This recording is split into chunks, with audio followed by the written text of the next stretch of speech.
श्रीराम जय जय राम। श्रीराम जय जय राम। श्रीराम जय जय राम। 24 பரதனின் கோரிக்கை. சீதையும் ராணிகளும் பிரேமையினால் மனம் கனிகின்றனர். அப்பொழுது குருநாதர் அனைவரையும் அமரும்படி பணிந்தார். பிறகு முனிவர் கோமான் உலகின் போக்கு வெறும் மாயைதான், உண்மையல்ல என்று உண்மை தத்துவம் பற்றிய கதைகள் கூறினார். ராமன் கூறினார், ஐயா, மக்கள் அனைவரும் இங்கே கஷ்டப்படுகின்றனர். கிழங்கு வேர் கனிகளை உண்டு நீர் பருகுகின்றனர். தம்பி சத்ருக்னனுடன் கூட பரதனையும் மந்திரிகளையும் தாய்மார்களையும் காண காண எனக்கு ஒவ்வொரு கணமும் யுகமாக நீள்கிறது. ஆகவே தாங்கள் அனைவரையும் அழைத்து கொண்டு அயோத்தி திரும்பிச் செல்லுங்கள். தாங்கள் இங்கே, அரசரோ ஸ்வர்க்கத்தில். நான் அதிகம் கூறிவிட்டேன். இது பெரும் துணிவு. பெரியோரே, எது உச்சிதமோ அப்படி செய்யுங்கள். இதை கேட்டு வசிஷ்டர் கூறினார், ராமா, நீ தர்மத்திற்கு அணை, தயையின் உறைவிடம். நீ ஏன் இப்படி பேச மாட்டாய்? மக்கள் கஷ்டப்படுகிறார்கள்தான். 2 நாட்கள் உன் தரிசனம் பெற்று அமைதி பெறட்டுமே. ராமன் இந்த சொல் கேட்டு கூடினவர் அனைவரும் பயத்தினால் திகைத்தனர். நடுக்கடலில் கப்பல் தடுமாறுவது போல. குரு வசிஷ்டரின் மொழி சிறந்த மங்களத்துக்கு ஊன்றுகோலாக அமைந்துவிட்டது. அந்த கப்பலுக்கு காற்று அனுகூலமாகிவிட்டது போலும். அனைவரும் மந்தாகினியில் 3 வேளை ஸ்நானம் செய்கின்றனர். எவரை தரிசித்தாலே பாபங்கள் அனைத்தும் அழியுமோ அந்த ராமனை, மங்கள மூர்த்தியை தண்டனிட்டு வணங்கி கண்ணார சேவிக்கின்றனர். எல்லோரும் ராமகிரியான சித்திர கூட்டத்தை சுற்றி பார்த்தனர். அங்கு அனைத்து சுகங்களும் நிறைந்திருந்தன. அனைத்து கஷ்டங்களில் ஒன்று கூட இல்லை. அருவிகளிலிருந்து நீர் வீழ்ச்சி அமுதம் போல பொழிகிறது. 3 வகை தாபங்களை போக்குகின்ற 3 வகை காற்று வீசுகிறது. எண்ணற்ற வகை விருட்சங்கள், கொடிகள், புற்கள், பலவித பழங்கள், பூக்கள், இலைகள், அழகான கல் மேடைகள், மரங்களின் நிழல் வெகு சுகம். வனத்தின் வனப்பை எவரால் வர்ணிக்க முடியும்? பொய்கைகளில் தாமரைகள் பூத்திருக்கின்றன. நீர் பறவைகள் கூவுகின்றன. வண்டுகள் ரீங்காரம் இடுகின்றன. பல வர்ண பட்சிகளும் மிருகங்களும் பகையின்றி விளையாடுகின்றன.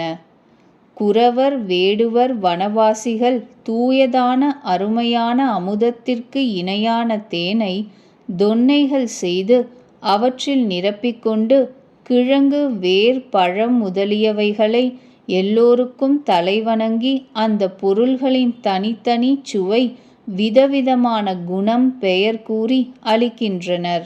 மக்கள் நிறைய விலை கொடுக்க விழைகின்றனர்.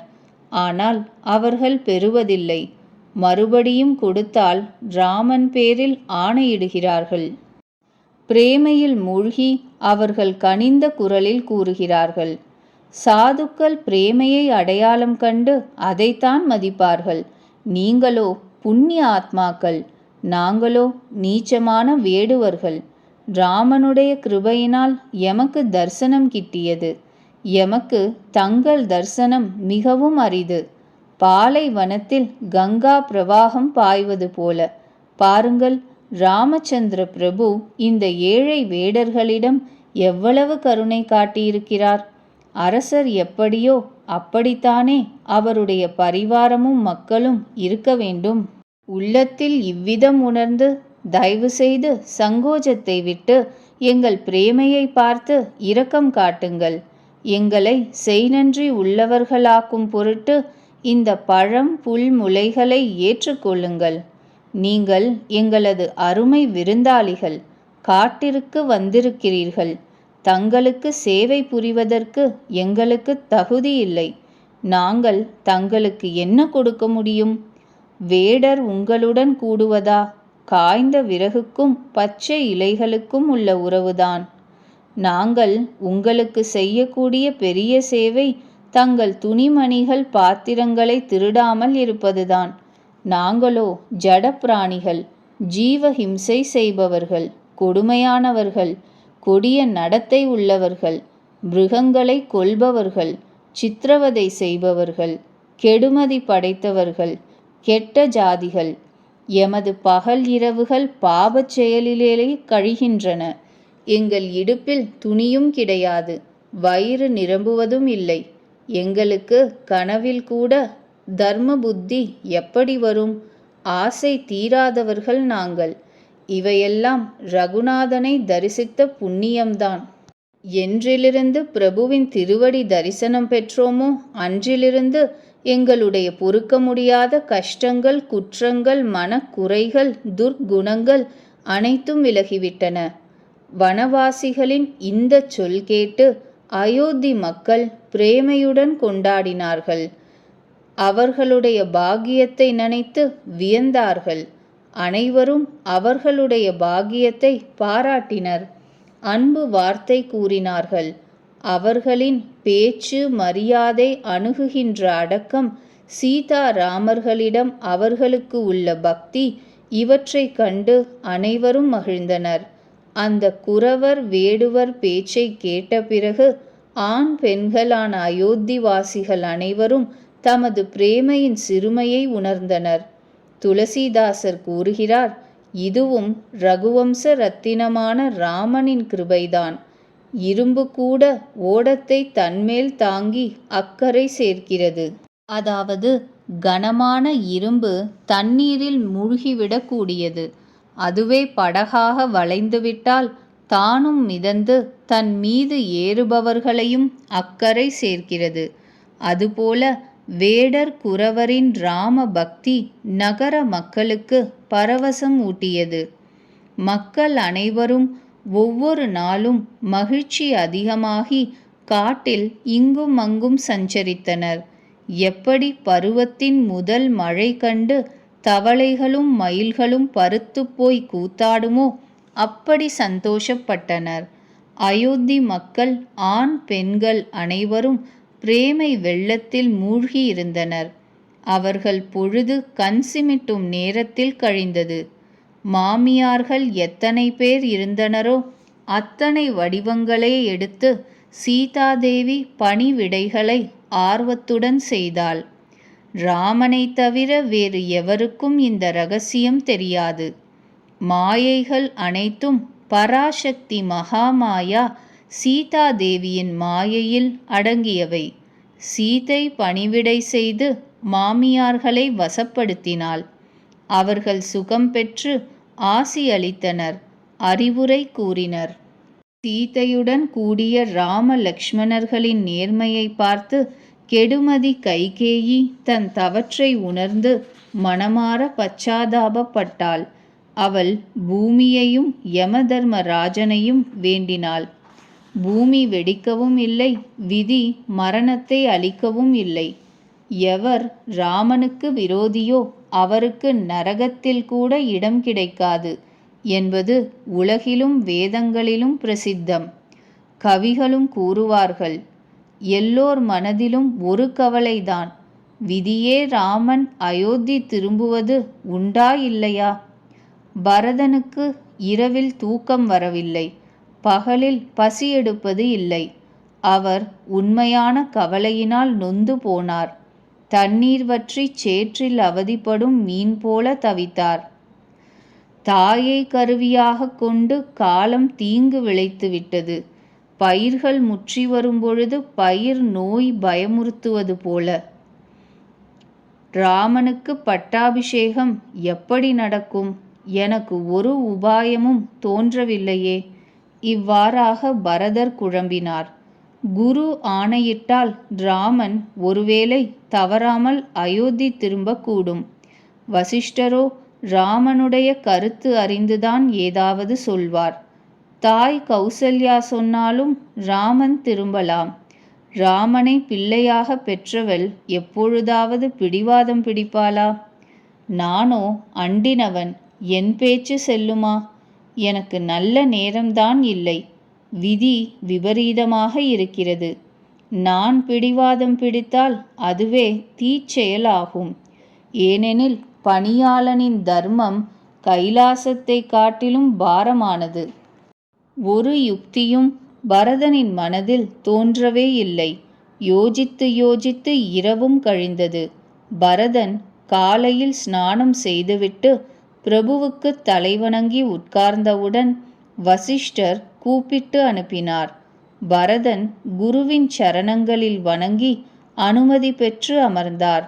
அச்சமயம் அந்தணர், மகாஜனங்கள், மந்திரிகள் முதலான அவையினர் வந்து கூடினர்.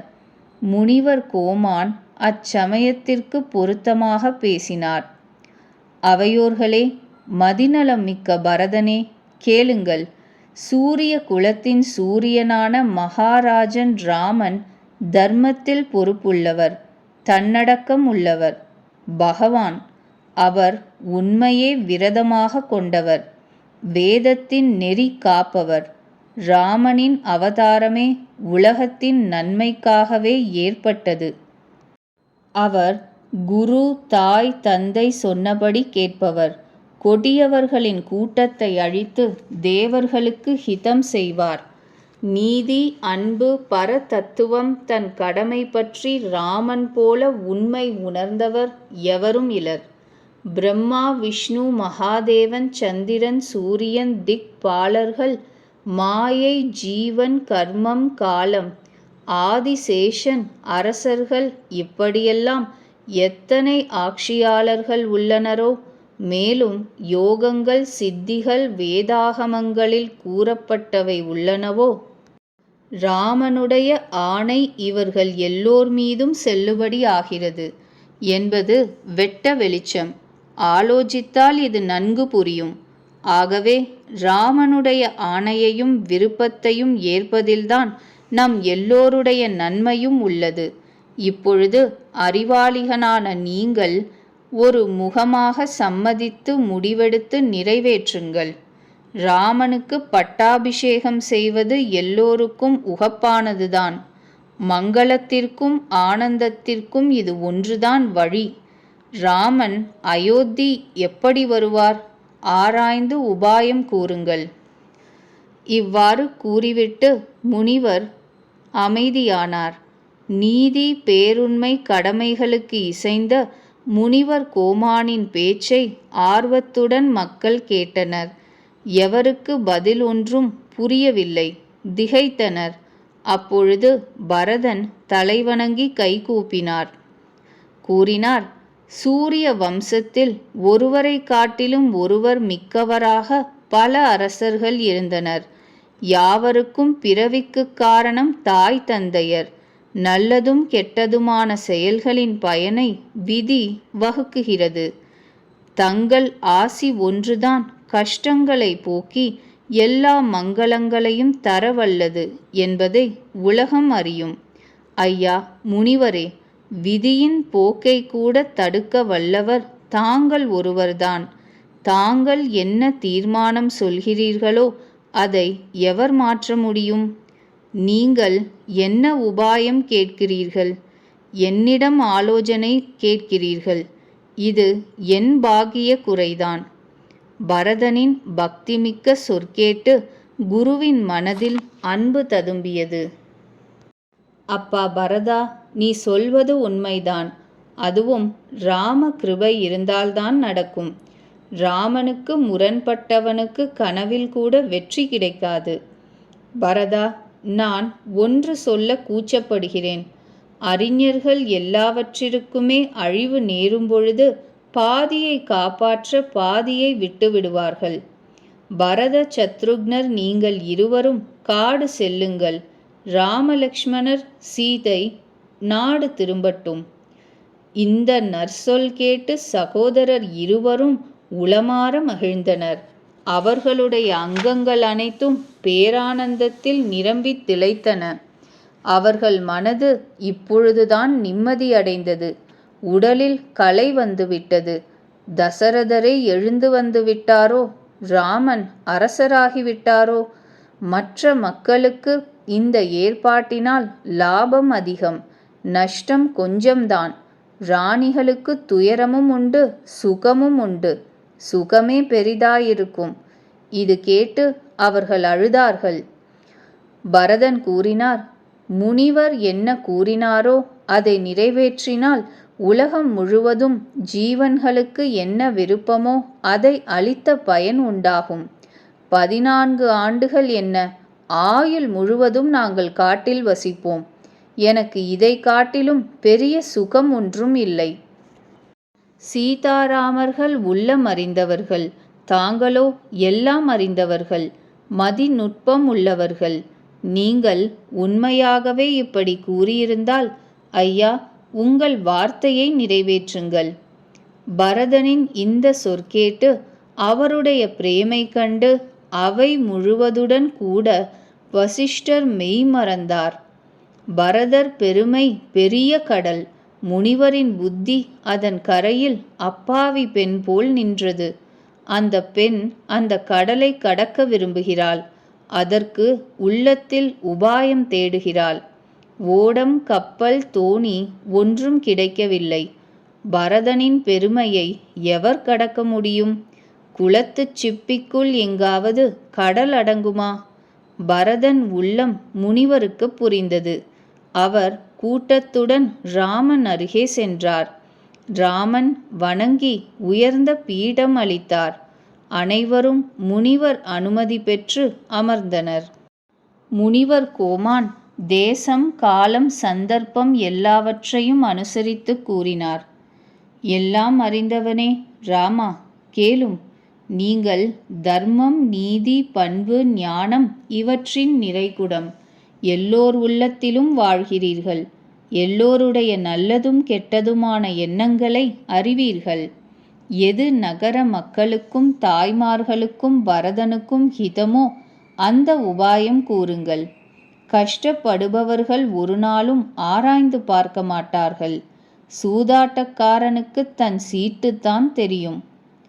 முனிவர் இவ்வாறு சொல்லிவிட்டு ரகுநாதரை பார்த்தார்.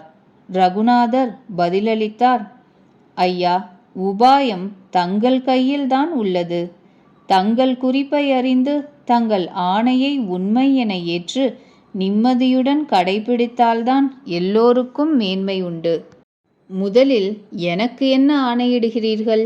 அதை சிரசில் தாங்கி நிறைவேற்றுகிறேன்.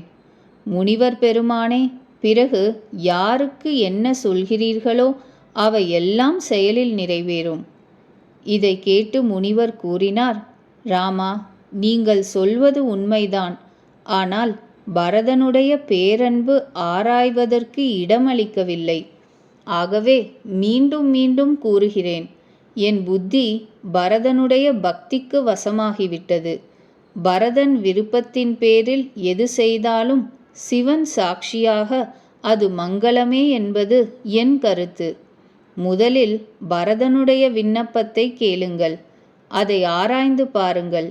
அதன் பேரில் சாதுக்களின் கருத்து, மக்களின் கருத்து, ராஜநீதி, வேதங்களின் தீர்ப்பு இவற்றுடன் இணைத்து அதன்படி முடிவு செய்யுங்கள். பரதன்பால் குருநாதருக்குள்ள பரிவை கண்டு ஸ்ரீராமன் உள்ளத்தில் பேரானந்தம் ஏற்பட்டது. பரதன் தர்மத்தில் பொறுப்பு மிக்கவன், உடல் மனது சொற்களால் தனக்கு கட்டுப்பட்டவன் என அறிந்து ராமன் குருவின் ஆணைக்கு ஏற்ப மனம் கவர்கின்ற மிருதுவான மங்களங்களுக்கு அடிப்படையான வச்சனம் பேசினார். ஐயா, தங்கள் பேரில் ஆணை. தந்தையுடைய சரணங்களின் பேரால் கோஷம் போடுகிறேன். உலகமெங்கும் பரதனுக்கு ஈடான சகோதரன் இதுவரை பிறக்கவே இல்லை. எவர் குருவின் திருவடிகளில் பக்தியுள்ளவர்களோ அவர் உலக ரீதியிலும் வேத ரீதியிலும் பெரும் பாக்யவான்கள். மேலும் எவர் மீது தங்களுக்கு இவ்வளவு பரிவு உள்ளதோ அந்த பரதனின் பாக்கியத்தை எவர் கூற முடியும்? எனக்குத்தான் அவன் தம்பி ஆயிற்றே. ஆகவே அவன் எதிரில் அவனை புகழ்வதற்கு என் புத்தி கூசுகிறது.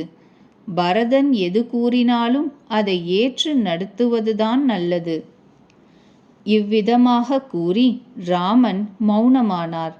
அப்பொழுது முனிவர் பரதனிடம் கூறினார், அப்பா பரதா, எல்லாவித தயக்கங்களையும் துறந்து கருணை கடலான உன்னுடைய அன்பு மிக்க சகோதரரிடம் உன் உள்ளத்தில் உள்ளதை கூறு.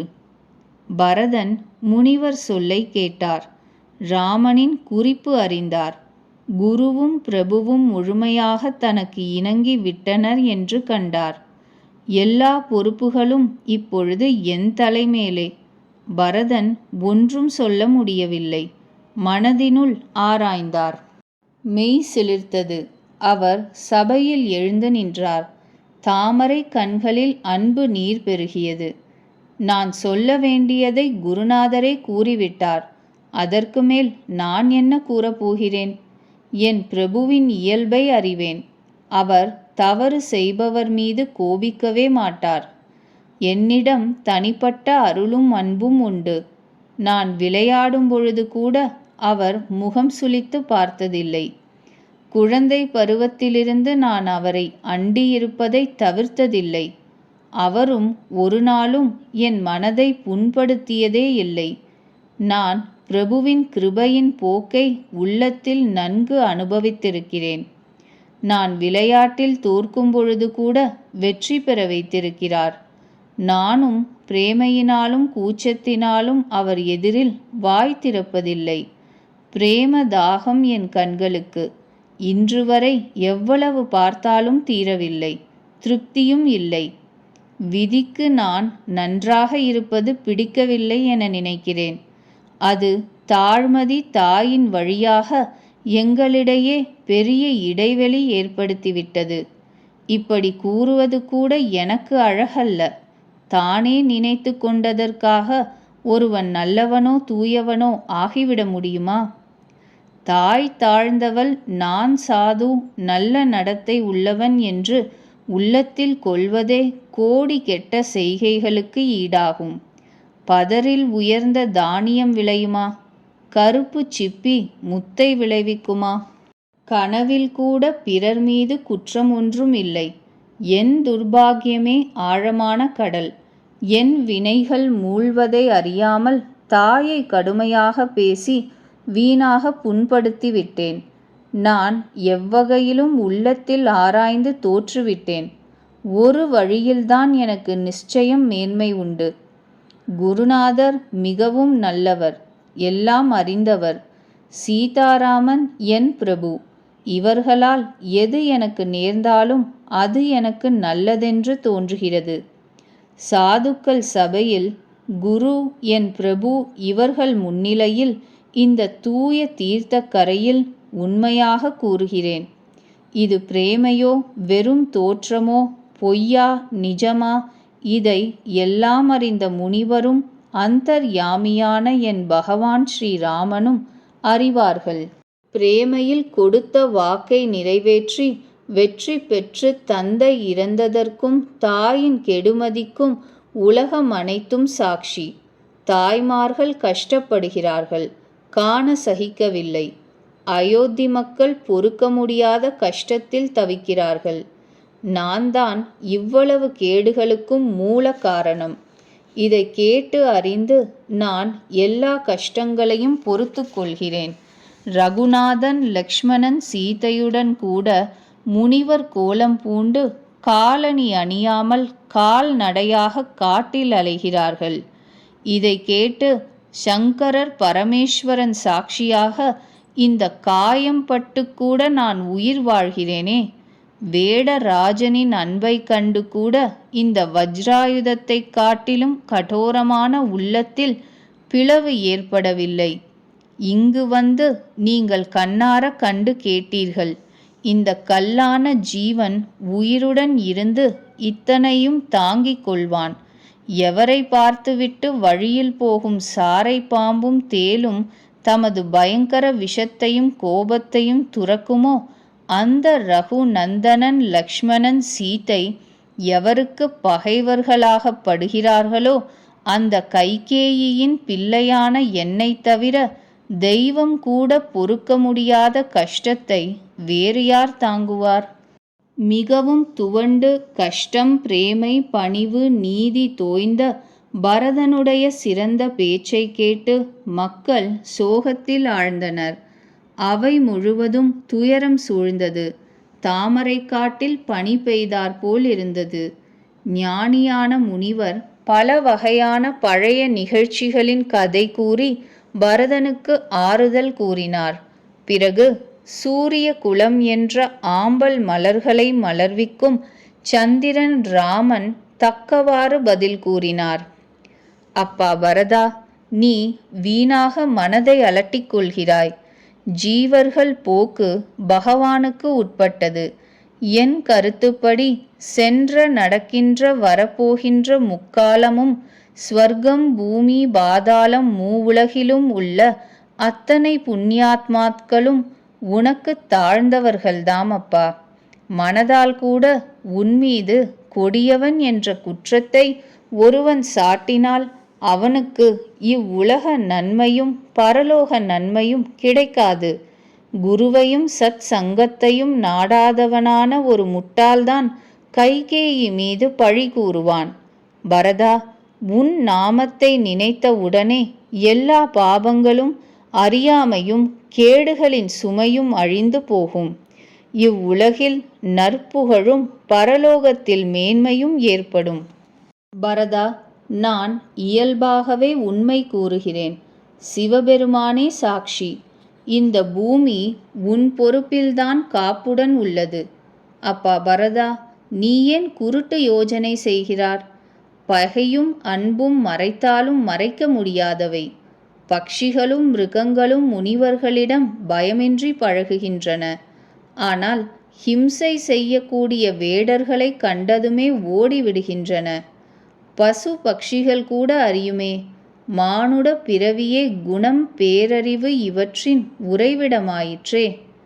அப்பா பரதா, நான் உன்னை நன்கு அறிவேன். என்ன செய்வேன்? உள்ளத்தில் பெரிய சங்கடம். அரசர் என்னையே தியாகம் செய்து சத்தியத்தை காப்பாற்றி இருக்கிறார்.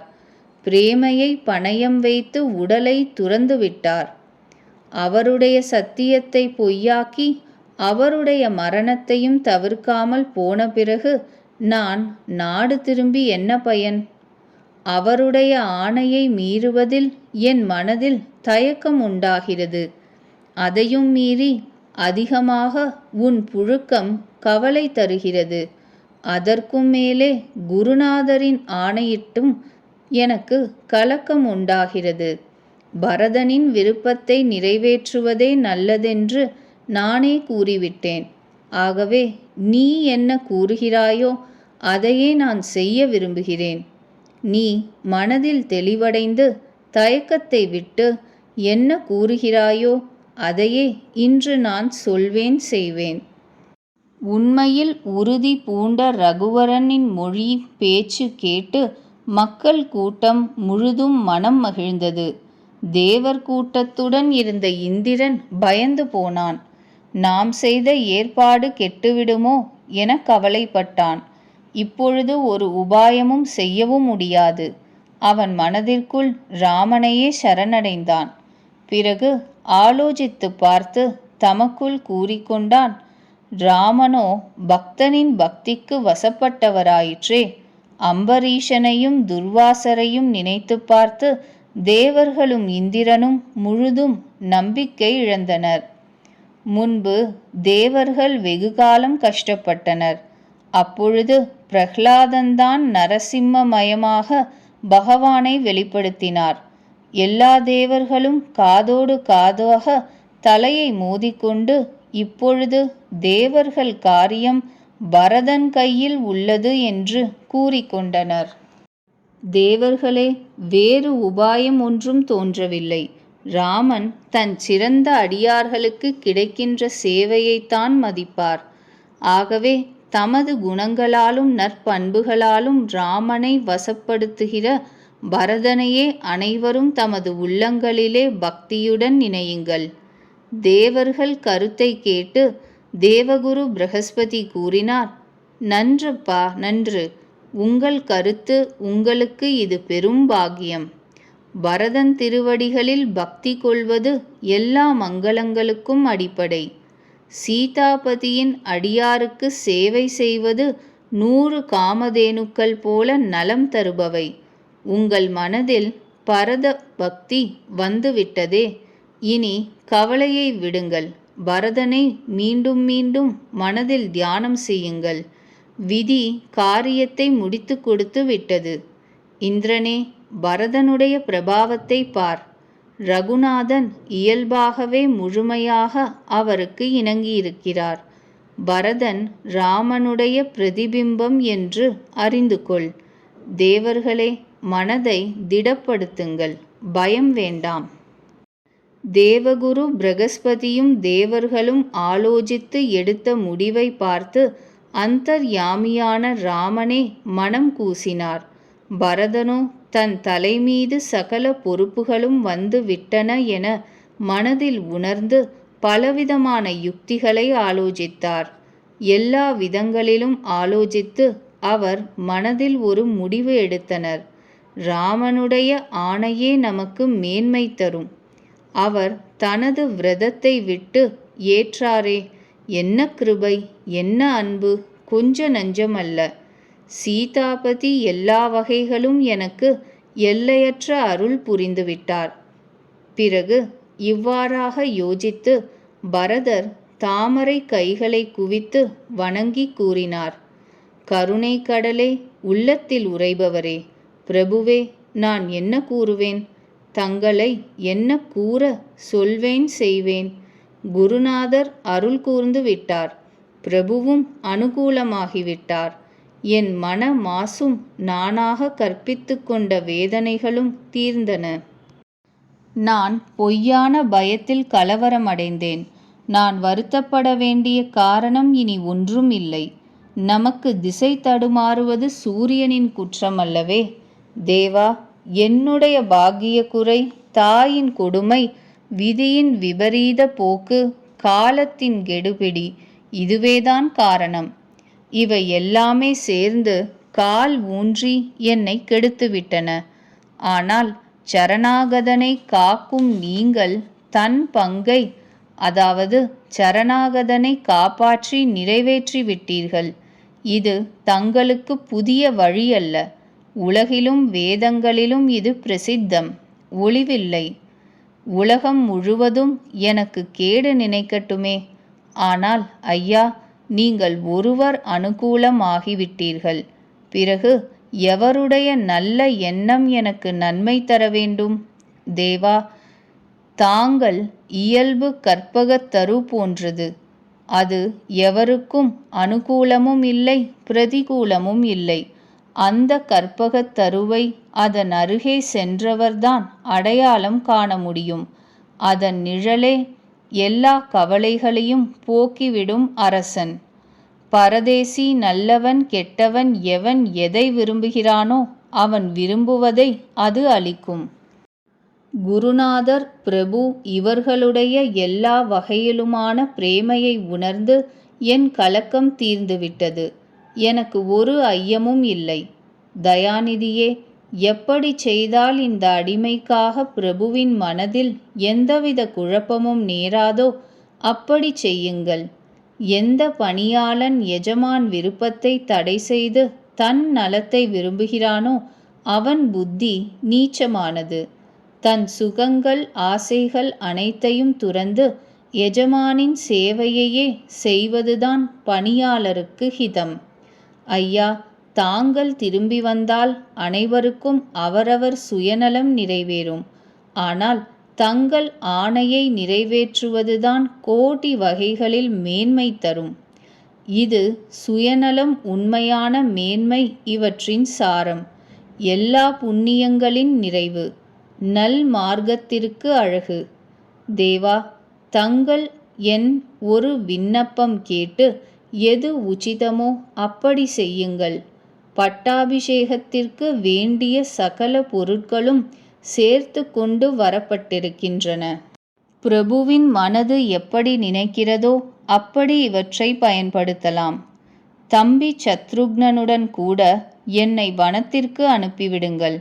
மக்கள் அனைவருக்கும் தலைமை தாங்கி பொறுப்பேற்று கொள்ளுங்கள். இல்லாவிட்டால் எவ்விதமாவது லக்ஷ்மணனையும் சத்ருக்னனையும் திருப்பி அனுப்பிவிடுங்கள். நான் உங்களுடன் வருகிறேன். அல்லது நாங்கள் மூவருமே காட்டிற்கு போகிறோம். ரகுநாதா, தாங்கள் சீதா தேவியுடன் திரும்பி அயோத்தி செல்லுங்கள். கருணை கடலே, எப்படி பிரபு மனது விரும்புகிறதோ அப்படி செய்யுங்கள். தேவா, தாங்கள் எல்லா பொறுப்புகளையும் என் மீது சுமத்திவிட்டீர்கள். எனக்கு நீதி தர்மம் எதுவும் தெரியாது. நான் தன்னலம் கருதி எல்லாம் கூறுகிறேன். கஷ்டப்படுகிறவனுடைய மனதில் விவேகம் இருக்காது. எஜமானின் ஆணை கேட்ட பிறகு பதில் கூறிக்கொண்டிருக்கும் சேவகனை பார்த்தால் வெட்கம் கூட வெட்கப்படும். நான் கெட்ட குணங்களின் ஆழமான கடல். ஆயினும் பிரபுவோ அன்பினால் நன்று என்று கூறி என்னை ஆமோதித்து இருக்கிறார்.